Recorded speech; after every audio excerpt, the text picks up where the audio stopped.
أعوذ بالله من الشيطان الرجيم بسم الله الرحمن الرحيم قل هو الله أحد الله الصمد لم يلد ولم يولد ولم يكن له كفوا أحد.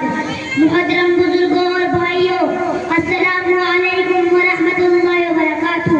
میں کوئی مقرر نہیں کہ تقریر کر سکوں، مگر چند دنوں میں اس مدرسے میں رہ کر جو کچھ سیکھا ہے آپ کے سامنے پیش کرنا چاہتا ہوں. اسے غور سے سنو. میں نے ابھی آپ کے سامنے قرآن پاک کی ایک سورت کی تلاوت کی ہے جس کا مطلب و مفہوم یہ ہے کہ اے نبی صلی اللہ علیہ وسلم کہہ دو کہ اللہ ایک ہے، اللہ بے نیاز ہے، اسی نے کسی کو جنا اور نہ جنا گیا، کوئی اس کا عنصر نہیں.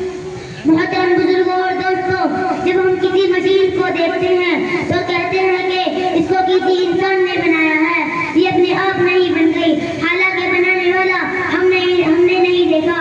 اسی طرح یہ چاند، یہ سورج، یہ زمین، اسی طرح یہ چاند، یہ سورج، یہ ندیاں بھی، یہ پہاڑ بھی، یہ آسمان بھی کسی نے بنائے ہیں، حالانکہ بنانے والا ہم کو دکھائی نہیں دے رہا ہے. اس بنانے والے کا نام اللہ ہے.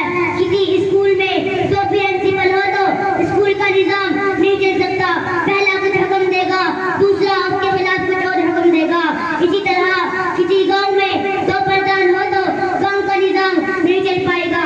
اسی طرح پوری دنیا میں بھی دو یا دو سے زیادہ خدا نہیں، ورنہ دنیا کا نظام نہیں چل پاتا.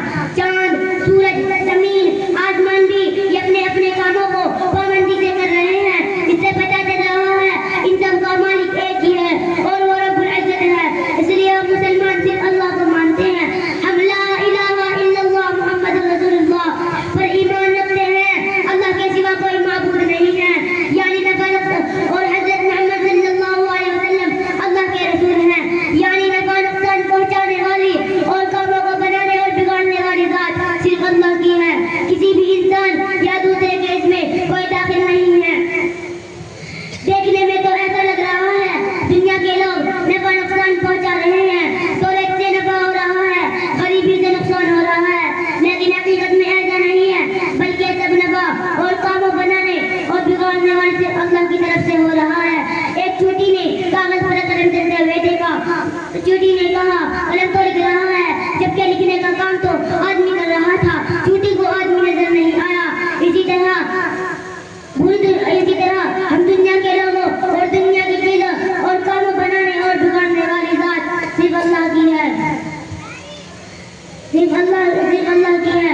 اللہ ہمیں اپنی طاقت، قدرت اور سمجھدار تعالی کا یقین عطا فرمائے. ایک شعر کے ساتھ اپنی تقریر ختم کرنا چاہتا ہوں.